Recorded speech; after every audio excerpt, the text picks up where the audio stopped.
Good morning. I'm Leonard Spider Montut, PRO of the United Workers' Party, and I'm here this morning to speak on the crime situation as exists in St. Lucia today that the government seems to be oblivious of. And I just want to point out to St. Lucians that in the last 2.5 years, we have seen some 200 St. Lucians perish as a result of violent crime. And I speak here particularly of homicides. That does not mean that there are not many other crimes taking place in this country that are affecting the lives of St. Lucians. But the ultimate is the loss of life. And we have in our country several government ministers with portfolios that are designated to dealing with crime, yet still the crime situation has gone unabated, and we hear absolutely nothing from the individuals who are supposed to be responsible for dealing and curbing crime in St. Lucia. And so what do we have currently? We have a situation where so far, in the month of August, we already have some 52 St. Lucians who have perished as a result of crime. We have not heard a word from the Minister of National Security on many of those incidents. We have not heard a word from the Minister of Crime Prevention. We have not heard a word from the Minister of Home Affairs. And of course, the Attorney General may want to weigh in on what is going on in our country today. I call on the government to stop behaving as if crime is not their business. It is a concern. It has grown to crisis proportion in St. Lucia, and something drastic has to be done for the abatement of the crime situation as exists here, especially given the increasing number of homicides. We cannot continue to treat the lives of our citizens as mere statistics. I want to ask the government to put the same energy and effort into the crime-fighting effort as they do with the political agenda. The government has a mantra of preserving, or rather protecting, the victory. And that is based solely on preserving their cushy jobs. That is based solely on preserving the salaries that they get. That is based solely on keeping them in power. What about protecting the lives and livelihoods of St. Lucia? And I say lives and livelihood.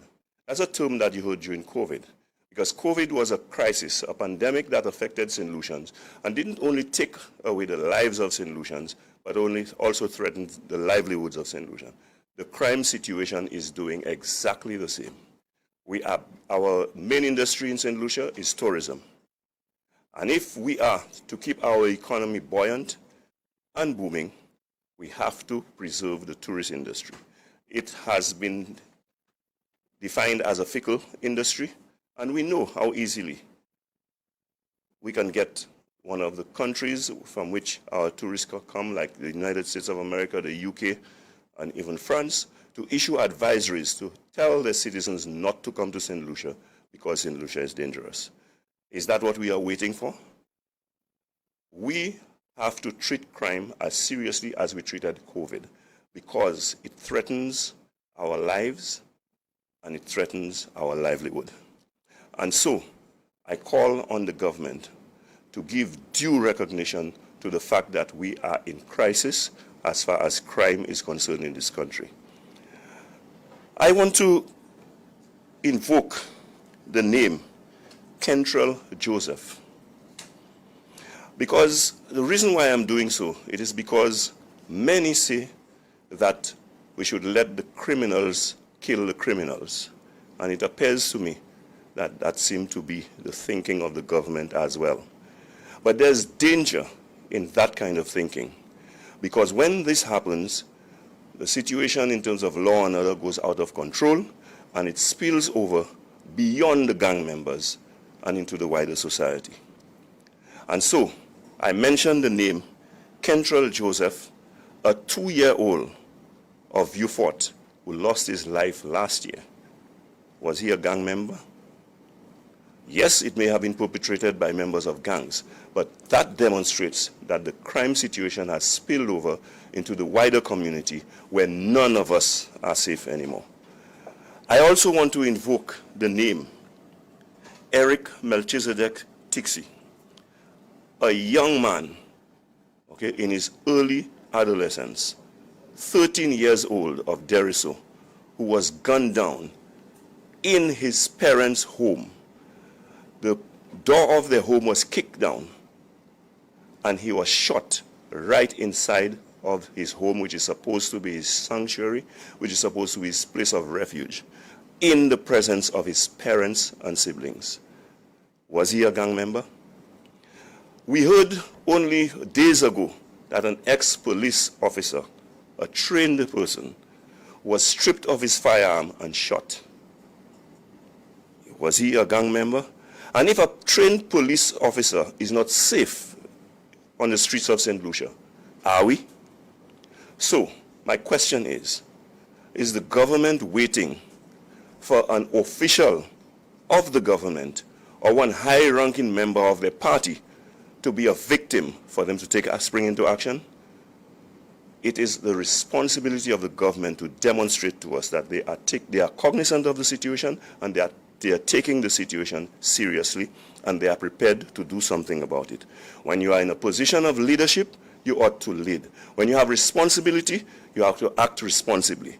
And I do not see that happening with the government, and crime seems to go on unabated. Homicides seem to be commonplace in St. Lucia to the extent that the government does not even think that our lives matter enough for them to even make a comment. We go sometimes with weekends where several homicides take place, and not a word, like Rick would say, not a word, not a word, not a word from any government official charged with the responsibility of crime reduction. And so we have gotten to the juncture where we as citizens must take it more seriously, because our lives are in jeopardy, and must demand of the government that they come out and make a definitive statement as to what exactly they are doing in the crime reduction effort, what exactly they're doing to protect our lives, because I keep reminding them that one of the primary responsibilities of any government is the safety and security of its people. So, instead of employing people to protect their victory, they should take on their responsibility to protect our lives, protect our economy, keep our people safe. That should be what comes first to the government, not preserving the high offices and not preserving their cushy salaries. And so we have come to the juncture where we are well on path, well on course to setting a new record once again in terms of the number of homicides. And you have a prime minister who said he was the most ready to govern this country, who holds the portfolio of national security. But under his watch, we have seen a sharp and rapid increase in homicides in this country, to the extent that we have 2 consecutive years of record setting, and we are on course once again to even surpass that record. This is not the notoriety we want for our country.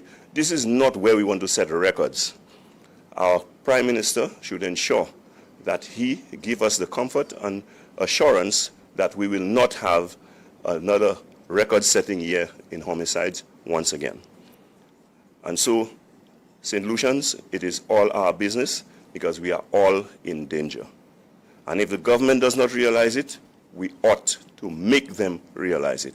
And so I am awaiting a response from the Prime Minister, who is the Minister of National Security. I'm awaiting word from the Minister of Crime Prevention, and I don't know what crime he is preventing, but we seem to see that there's allegations of crime even in cabinet now, let alone preventing crime within the wider society. And so they have to come out and justify the salary that they are earning. They have to come out now and justify the fact that they were handed that mandate and given that responsibility. They have to show that they are up to the task, and they have to justify their place for the position that they hold. I thank you.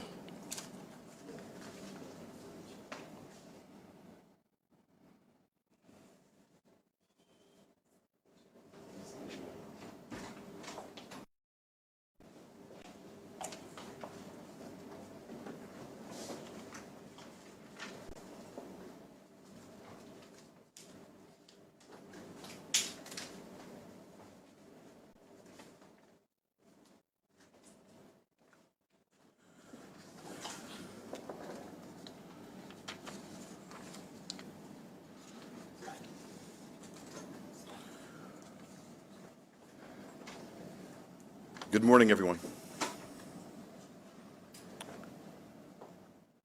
I grow more and more weary every day as to some of the things that are being said, whether in fact we all genuinely really understand them, whether in fact we are using the same language sometimes. And I don't blame St Lucians, I blame myself, and I blame members of my party sometimes. And maybe we use terms thinking that everybody really appreciates what we're saying. So I want to start off today by using the dictionary's definition of a con artist. So we use the term, and I think that if I was to ask people, there would be many multiple definitions, sadly, of what a con artist is. So maybe if we can, hopefully this morning at least, and the persons who are listening, we can all agree on what the definition of a con artist is. A con artist is a person who cheats or tricks others by persuading them to believe something that is not true. A person who cheats or tricks others by persuading them to believe something that is not true. So I say that today because we saw a master class yesterday at the Chamber's luncheon by the Minister of Investment and particularly CIP, a master class of the art of conning. I can say that because he took advantage of a lot of people in St Lucia who, for whatever reason, have not delved into the CIP program and how it works. And I say he took advantage of that because he skirted many of the factual issues and presented them in a way to convey to the people of St. Lucia, as has become typical of the Labour Party, we're good people. We're doing things right. And that any problems that we have in St. Lucia is either somebody from the outside of St. Lucia's fault or the opposition. And sometimes I think that they forget that is the government, that they've actually been in government for 3 years. And while some of those excuses may be applicable in your first year, even possibly,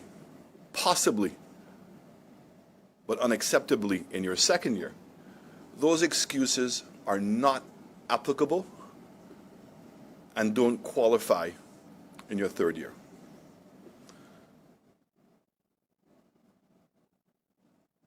So let me start maybe with a little bit of history, because they say that a person never really changes his colors. I think this saying is a zebra never changes his stripes.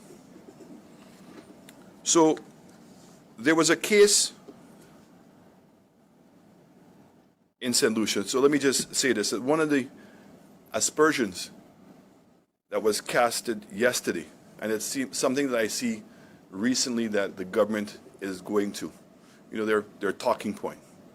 And the talking point on the CIP is not to answer any of the specific questions, but to somehow say that there is some kind of collusion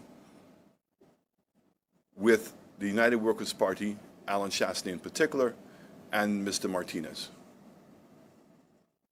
And that the purpose of that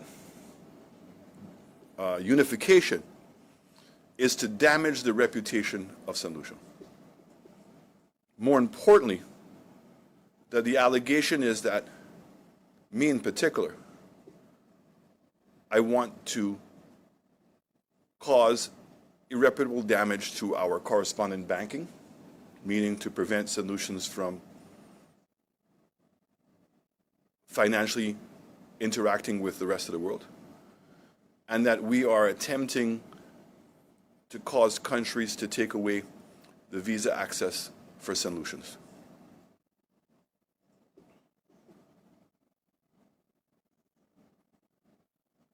I want to say that, and what I said at the meeting yesterday, is Mr. Martinez nor Alan Shastney are involved in Dominica. Never heard me speak on Dominica. I don't think you've heard Mr. Martinez speak on Dominica. Yet, Dominica has lost its corresponding bank's relationship with the Bank of America as it pertains specifically to CIP funds. It means that no bank in Dominica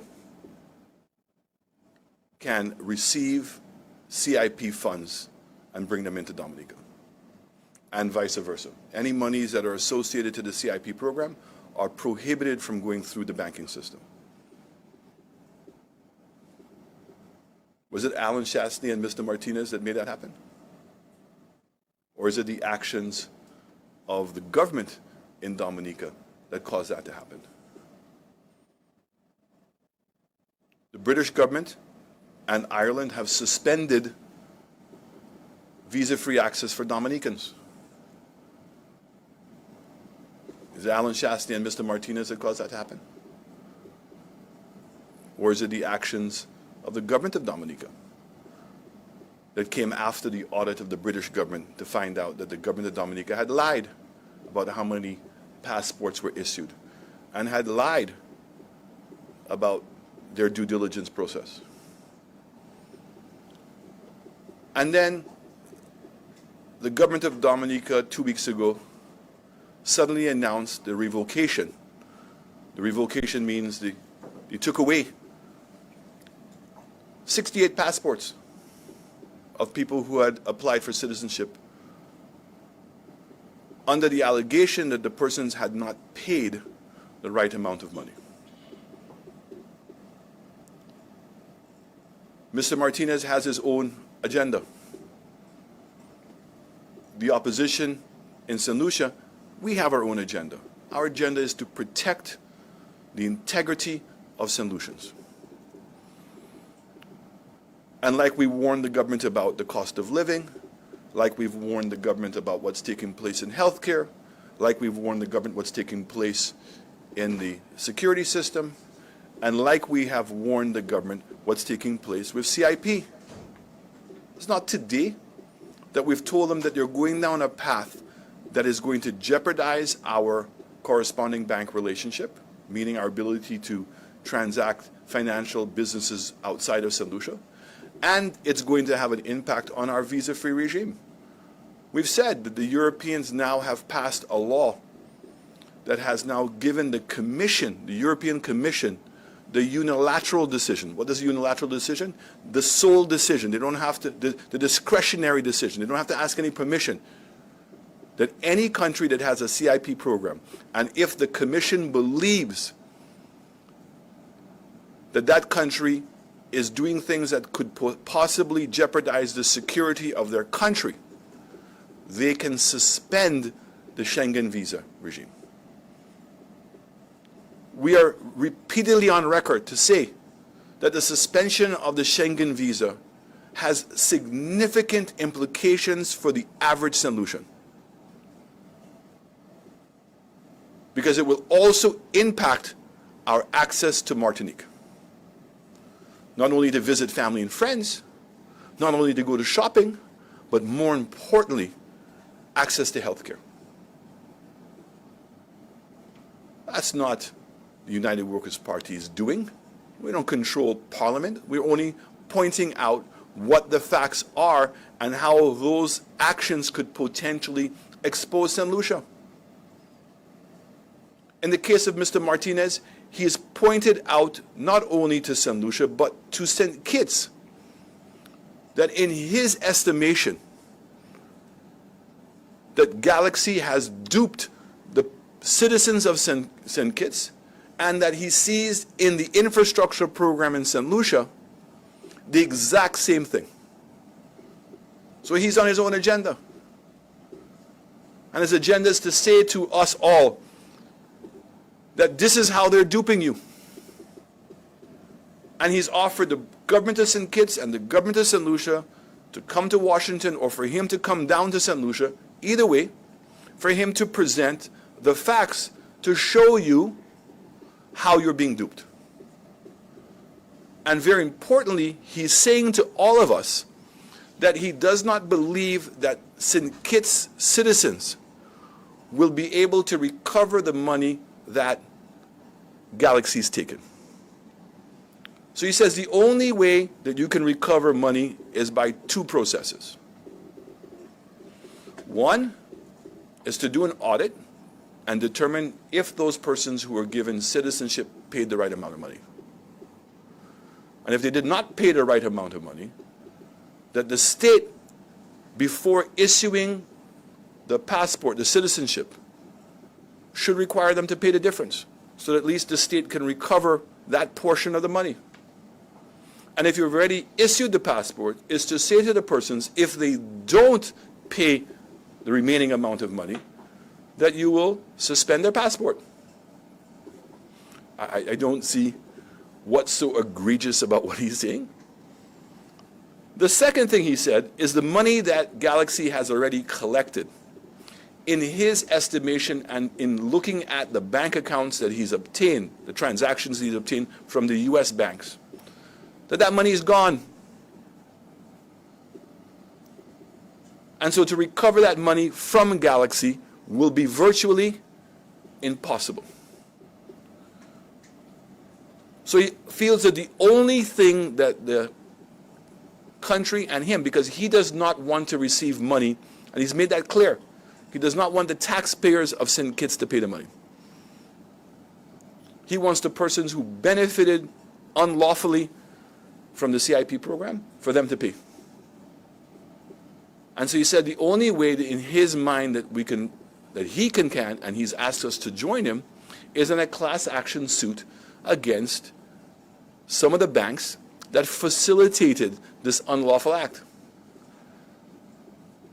He's saying that he will do it, but the case would be substantially strengthened if in fact that the countries also acknowledge that they have been duped. So when your government and your ministers go to extreme lengths to try to convince us that Martinez is what? A fraudster? Martinez is this, Martinez is that these are things that have taken place in the private sector. These are private sector people working with each other, and we should not take all that stuff into account. That's the argument?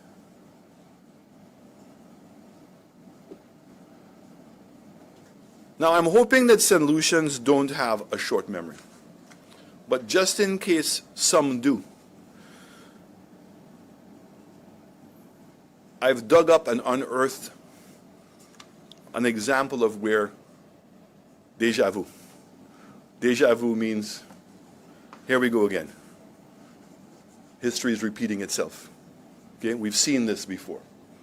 And I speak specifically about the Jufali case, where a Saudi billionaire worth $4 billion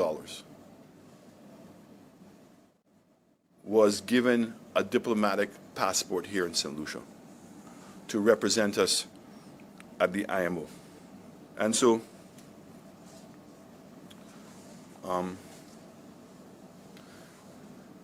there were several articles that were written. So let me just take one that we know. So we have articles from the Independent newspaper, we have from the Daily Mail, we have from U.S. papers, all who covered this case. So the article says, on Tuesday, the legal editor of the London Times, Francis Gibb, tongued seemingly firmly planted in cheek, wrote the following under the banner, "No immunity for Sheikh in £4 billion divorce for model." So that's the headlines. Look at the headlines. Saudi billionaires secured diplomatic posting in St Lucia to avoid divorce suit. Okay, that's what the headlines were. That's what people were saying about St Lucia. He went on and said,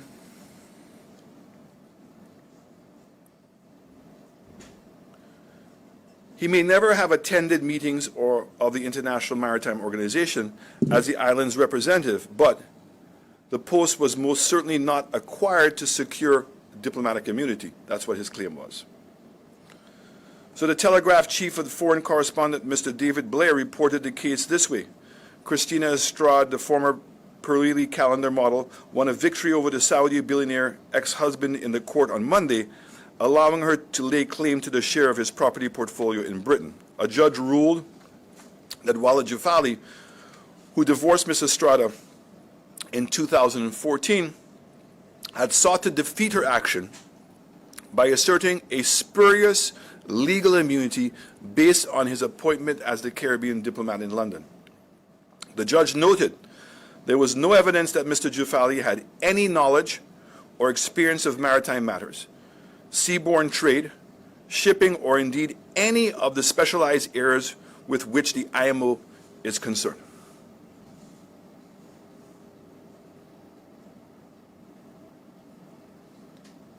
Mr. Justice Hayden ruled that Mr. Jafali's sole intention for securing this position was to defeat Ms. Estrada's claims consequent on the breakdown of his marriage. The judge concluded that Mr. Jafali had not, in any real sense, taken up his appointment, and that the Saudis' diplomatic standards amounted in an entirely artificial construct, meaning it was fake. It was a con. Remember what I said a con is? Let me read it again for you. A person who cheats or tricks others by persuading them to believe something that is not true. So what happened here? Jafali, being supported by the government of St. Lucia, pretended to be a diplomat. We know he was not because he never went to the meetings. He never had any training in the maritime field.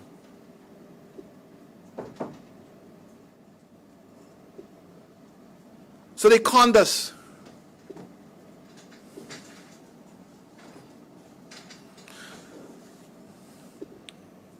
The Guardian said, a billionaire's plea for diplomatic immunity exploited to avoid his former wife's claim for maintenance has been branded as spurious and struck down by the High Court.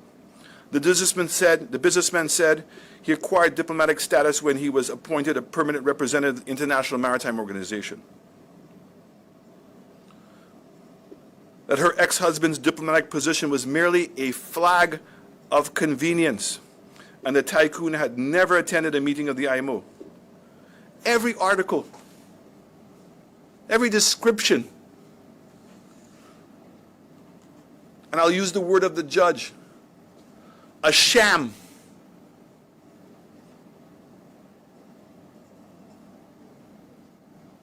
So when the Labour Party wants to come back and make allegations of who is damaging the reputation of St. Lucia, history has already told us. History is repeating itself all over again. Now, what is very important is that On 2 occasions, the then Labour Party government was approached. The first one was by the lawyers of Ms. Estrada directly, and said, look, if he's your ambassador, do not allow him to use his immunity to avoid answering for my case. The government of St Lucia said, no, this is listen to the words, a private matter between private people, and that the government does not get involved in those things. Now, it has been commonplace for many countries that when they have diplomats dealing with civil cases in the country, that their immunity is dropped. The immunity for diplomats are put in place so that the host country cannot intimidate a diplomat from attending a meeting, cannot intimidate a diplomat from conducting the business of the state. Because let's face it, that sometimes there are countries that are attending these meetings that are not necessarily friendly to the host country, but the host country, in agreeing to have that international organization there, has to sign and give them immunity from those kinds of things. But the immunity was never designed to deal with your own personal things. But I want us to listen to the words. That the state is not going to get involved in private matters. Now, I can understand the government of St. Lucia saying, look, I don't want to get involved in private matters. But then, shortly afterwards, the British government asked that immunity be given, that immunity be waived, and explained to them why. And once again, the state said, no, they're not going to get involved in those private matters. I say that because the déjà vu, history repeating itself. What is it we hear as the excuse from this government about CIP? Martinez, like Mrs. Estrada, they said Mrs. Estrada was a gold digger and going after her husband's money. So she became, the messenger became the enemy. We're seeing the exact same thing repeat itself again with Martinez. That Martinez is coming from the outside and saying, hey, these are the things that are going on. Come and get the facts, just like what Estrada, the lawyer, said to do. And again, what have we seen? The same exact mongrel behavior that we saw before, which was to ignore the facts and to a person who cheats or tricks others by persuading them to believe something that is not true. That's what happened.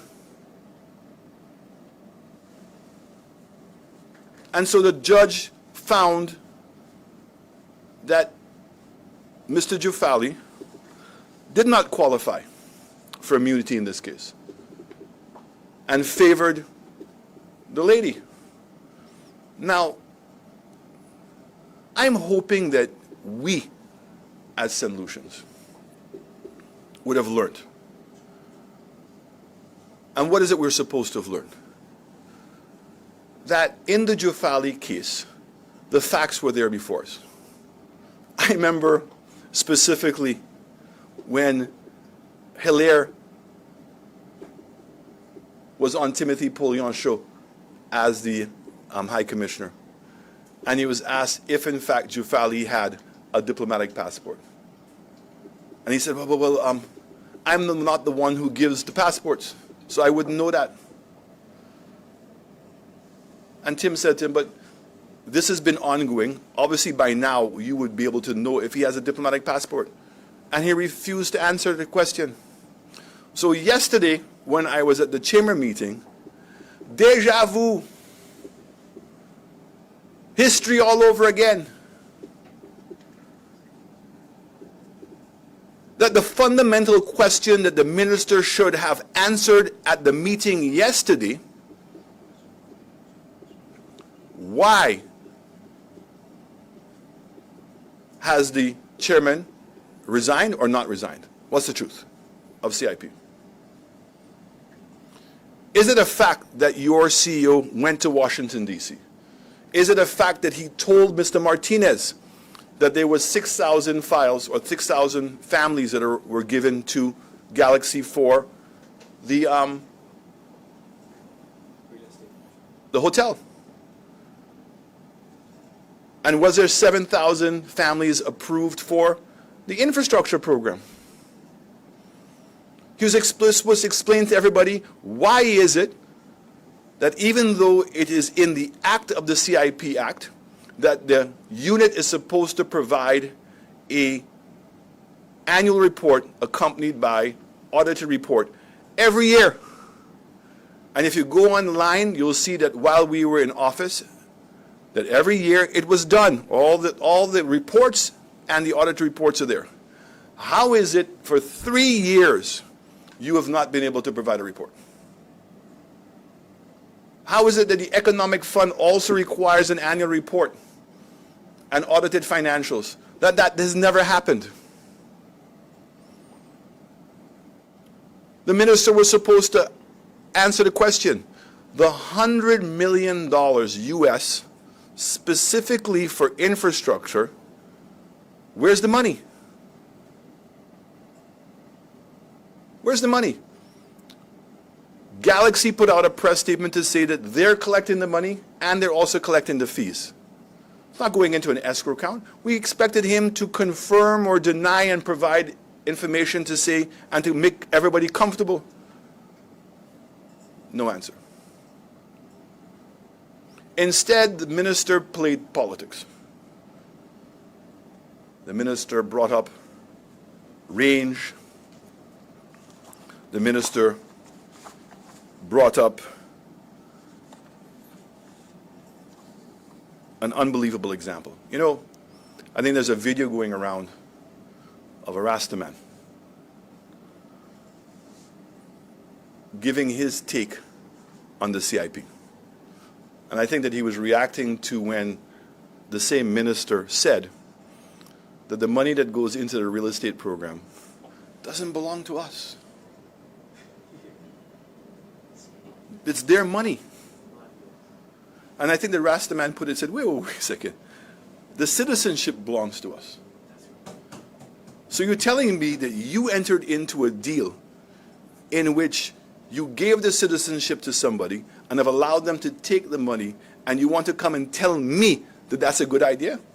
And I think that he put it in very good terms. Imagine you having an asset. You're giving a man to go and sell the asset. The man sells the asset, takes the money, and tells you he doesn't owe you anything. I mean, brilliant. So even though the money belongs to Galaxy, it goes into an escrow account to make sure that there's accountability on how the money is spent, because they were given those citizenships to build a hotel.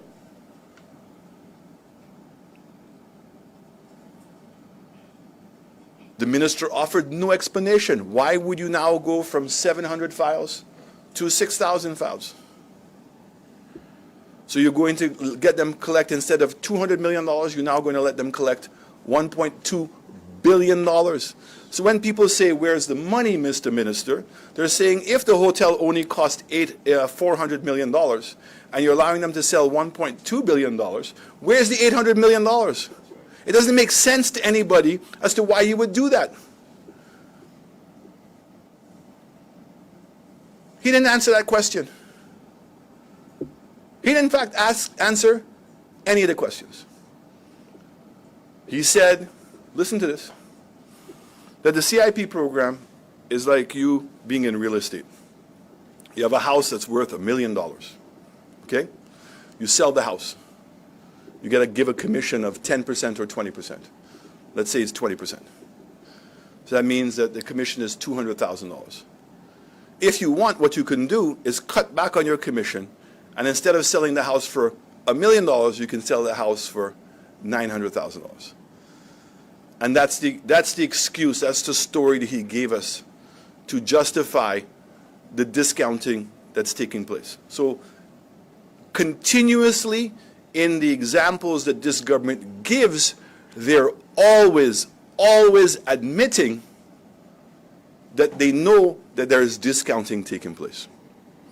So I want to tell the minister, if in fact he wants to minimize a very important fact of law, the house belongs to you. How much you want to sell the house for? Your discretion. There's nothing illegal about you discounting it. But in the case of the citizenship, the price that you have to sell the citizenship is by statute or is by law. It's unlawful. It's illegal to sell citizenship for less than the prescribed amount. And we are at pains to explain to this government, of which I know that they understand, but they are acting as con men, that when you do that and you obtain money unlawfully, and that money goes through the banking system, that, Mr. Minister, is what is going to affect our corresponding bank. It's not the United Workers' Party in Alan Shasta. It is your own actions that is going to cause the problem. Now, 5 Chinese persons have been arrested recently. I believe it's 2 in the United States, 1 in the UK, and 2 in Singapore. All the Chinese people have one thing in common, that they obtained citizenships in either St. Kitts or Dominica. In fact, 4 got from St. Kitts, and 1 of them got from Dominica.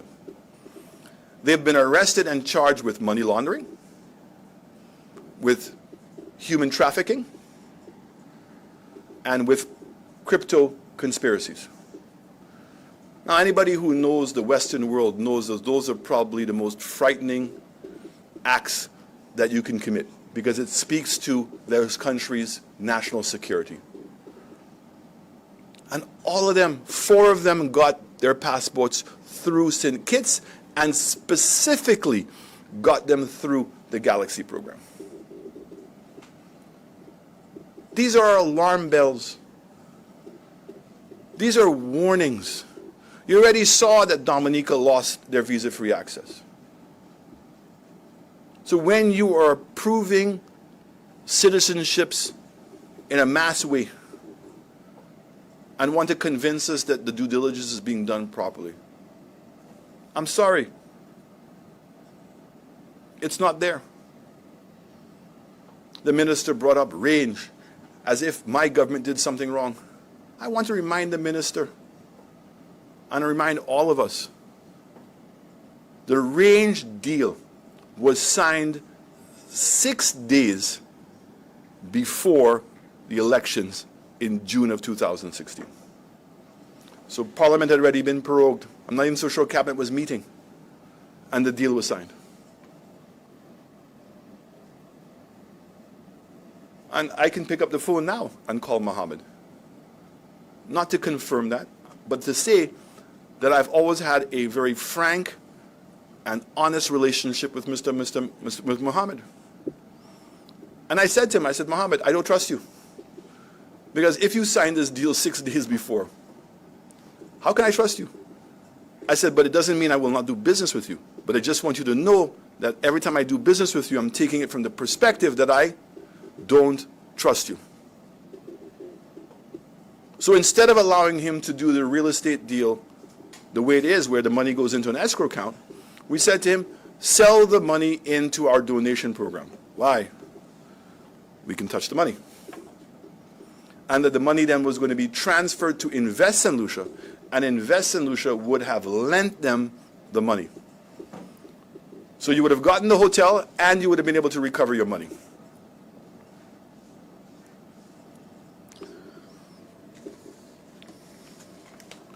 So I want to be very, very clear. If this government continues going down the pathway that they're going with CIP, we all St. Lucians are going to pay the price. Our visa-free regime, which we've always had and was given to us because those countries trusted us, is in jeopardy. our correspondent banking relationship is in trouble. And that there's only one set of persons that we can hold accountable for that, and that is the St Lucia Labour Party, specifically the Prime Minister. And I say the Prime Minister because the Prime Minister appointed the Minister of CIP. The person who is the CEO, who ought to be fired already, is the campaign manager and good friend to the Prime Minister. That Lauren Theophilus was put in as chairman because he is a personal friend to the Prime Minister. And let's not forget, the Prime Minister put his daughter in CIP. And guess what her title is? Risk profile analysis. Her job is to determine the risk of the persons. So don't come here at some point when all of this collapses and try to wash your hands, Mr. Prime Minister. The people of this country trusted you, made you the custodian of the sovereignty of this country. You are responsible for whatever happens inside CIP. And we've given you the advice. If the chairman has not resigned, he should be fired because he's been missing in action. The CEO, not even suspended, should be fired because he went to Washington, D.C. You say on his own. He says he had permission. Which one is it? And there have been words and statements ascribed to him which are damning, which have not been clarified. So either what he is saying is true, and you must accept it's true and remedy the problem, or he's lying and you need to fire him. Based on what I heard the minister say yesterday, the minister should be fired. Because the minister went to a civil society group, and instead of providing facts and clarity, he played politics and wants to blame everything on everybody else and take absolutely no accountability for what's taking place. The Prime Minister, I think, said that government is serious business, if I'm not mistaken. He said it's not a bingo. He said it's not a lotto. He said it's not a logo. I don't know what that means, but that's what he said. But it means to me that he understands that this is not something you take a chance with. And you are taking chances with the integrity of our state. You want to say that it's United Workers' Party that's going around and causing the country to be in disrepute? It's your government. Not only today, but in the past. I can go and speak about Greinberg. What did that do to the reputation of St. Lucia? You have a minister of government that every day is conning people in this country, and that's Richard Frederick. You're the ones who went to Barbados and said that he was a money launderer and a drug trafficker. You're the ones who said he's not fit to be a minister. You're the ones who said he shouldn't have a diplomatic passport. And when the diplomatic passport was revoked, you're the first persons to say that he should not be in cabinet. You won the election with 13 seats. It means you had no reason to bring anybody into your cabinet. So what is the relationship that you have that is so compelling that you would bring a person of ill repute into your cabinet, and more importantly, into your ministry? And you are on record as saying that speculation is as bad as being guilty. Who is there more speculation about than Richard Frederick?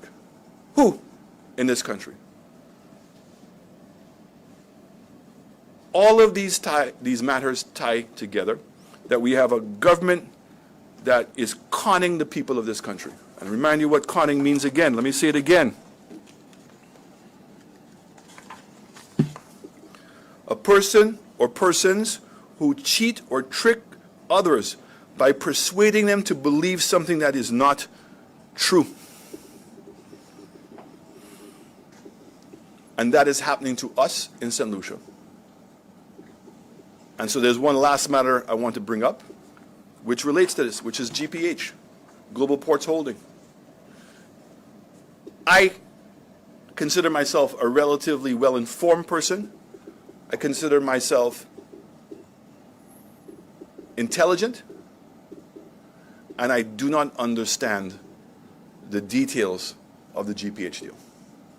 I don't know why the government of St. Lucia would give up almost $1.5 billion EC dollars of revenue to get nothing. So instead of collecting $5 million US dollars a year, they're now collecting $1 million. And what makes matters even worse is that it was shrouded and still remains shrouded in secrecy. In secrecy. I bring this up because last week, GPH publicly announced that they intend to go private. They want to come off of the stock exchange in England. And what's the excuse that they gave? Not my words. The words in the article. To preserve their secrecy. That there are things that they do not want the public to know that they're doing. And then yesterday, we've gotten no announcements from this government, you know. All we see is an SI, a statutory instrument, appear in a newspaper, waiving the stamp duty for GPH to transfer its shares from being a public company to a private company. This is the work of con artists. And we cannot continue to be gullible. There is absolutely no reasonable explanation as to why this GPH deal is good. And like the CIP program, the promise that it's going to help us is only in words, not in deeds. And I feel very sorry for St. Lucians who probably right now are being distracted because they are suffering, they're stifling on the sharp rise in the cost of living in this country. And instead of using this money to help offset the expenses, particularly the more vulnerable people in our society have, they're not. They're not subsidizing the electricity costs. They're not subsidizing the increase in the 2.5%. Instead, they waive the 2.5% for a businessman, one businessman, one business. So, people of St. Lucia, let me say it again. This is a government of con artists who have no intentions of doing anything to help our country. And I'm very concerned, I have to say to you, that the longer that this government stays in, the more damage that is going to happen. And I mean, we can speak about St. Jude's, we can speak about HIA, we can speak about national lotteries, we can speak about a multitude of things. But I specifically wanted to bring up CIP and say to all of us, we have a problem, we need to wake up, we need to go and research the information for ourselves and to understand that nobody knows where the money is going. And this government is deliberately doing that. And I want to know who exactly is benefiting.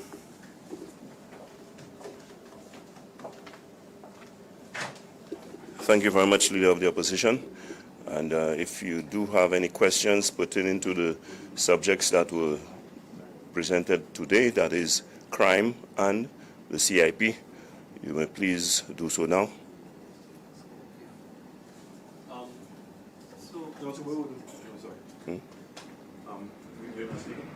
Okay, so we're done. We're off here. Yeah. Okay. We're not taking questions on the clock. Sorry. Oh, okay. That's the new policy. So we just make the statements, and then the media actually will have to state we can answer your questions. Yeah. Okay. So we are going offline now. So we want to thank those of you who have been watching us via live stream.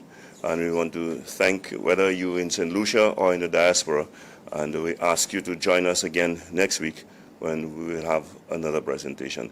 But in the meantime, I want to remind you that on Thursday morning, we will be having Meet the Opposition on RevUp. On Thursday evening, the round table as usual. And on Sunday, we will have Sunday Live with the United Workers' Party. So you can look forward to all of these. Thank you very much.